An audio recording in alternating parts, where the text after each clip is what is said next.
So treatment of male infertility में सबसे पहले आता है कि मेल में ये देखना है कि अगर उसका स्पर्म काउंट 15 मिलियन से कम है तो उसका इंट्रा यूटराइन इंसेमिनेशन करवाते हैं। ठीक है, अगर 5 मिलियन से कम है तो इन विट्रो फर्टिलाइजेशन और इंट्रासाइटोप्लाज्मिक स्पर्म इंजेक्शन के थ्रू किया जाता है। ठीक है, फिर नेक्स्ट आता है ट्रीटमेंट ऑफ मेल इनफर्टिलिटी में कि कपल को इंस्ट्रक्शंस देनी होती हैं, जैसे उसको बोलें कि वेट लॉस करे। ठीक है, स्मोकिंग वगैरह कर रहा है, अल्कोहल का यूज़ कर रहा है तो उसको छोड़े। ठीक है, अगर उसको कोई कोइटल प्रॉब्लम्स आ रही हैं तो उसके लिए उसको गाइड करें। ठीक है, उसे बोलना है कि प्रॉपर सप्लीमेंटेशन ले, जैसे कि vitamin E, C, D, B12, folic acid, antioxidant, ताकि उसकी स्पर्मेटोजेनेसिस और फीमेल की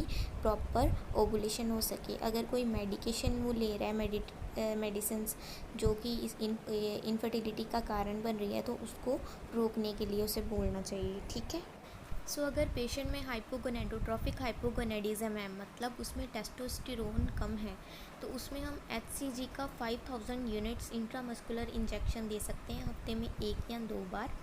ठीक है, इससे एंडोजीनियस टेस्टोस्टेरोन की प्रोडक्शन इंक्रीज़ हो जाएगी। अगर स्पर्म बिल्कुल नहीं है एजैकुलेशन में तो हम उसमें HMG का इंजेक्शन ऐड कर सकते हैं। फिर अगर पेशेंट में हमें प्रोलैक्टिन का लेवल जो हमने इन्वेस्टिगेशन में पढ़ा था वो रेज्ड मिल रहा है, तो उसमें हम डोपामीन एगोनिस्ट दे सकते हैं, जिसे हम कहते हैं ब्रोमोक्रिप्टिन। नेक्स्ट है clomiphene citrate. Clomiphene citrate 25 to 50 milligram orally daily दिया जाता है 25 डेज़ के लिए। विद हम रेस्ट कहते हैं 5 डेज़ देते हैं। ठीक है, रेस्ट फॉर कंटिन्यूस 3 साइकिल्स में देते हैं। इससे क्या होता है, FSH, LH और टेस्टोस्टेरोन की प्रोडक्शन जो है इंक्रीज़ हो जाती है। अगर पेशेंट में किसी तरह का इन्फेक्शन है जेनिटल ट्रैक्ट का, तो उसमें हम ड्रग ऑफ चॉइस डॉक्सीसाइक्लिन या एरिथ्रोमाइसिन अकॉर्डिंग टू इन्फेक्शन हम यूज़ करते हैं 4 to 6 वीक्स के लिए। ठीक है, तो अगर पेशेंट को रिट्रोग्रेड इजैकुलेशन है तो उसमें हम फिनाइल एफ्रिन यूज़ करते हैं। इससे क्या होता है, यूरिथ्रल स्फिंक्टर की टोन इम्प्रूव हो जाती है।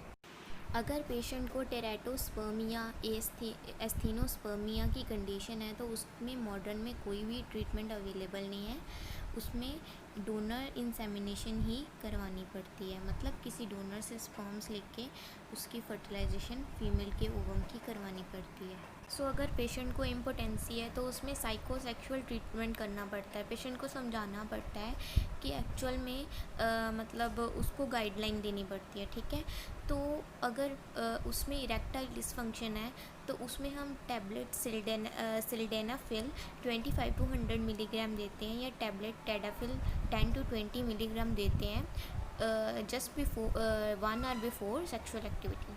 ओके,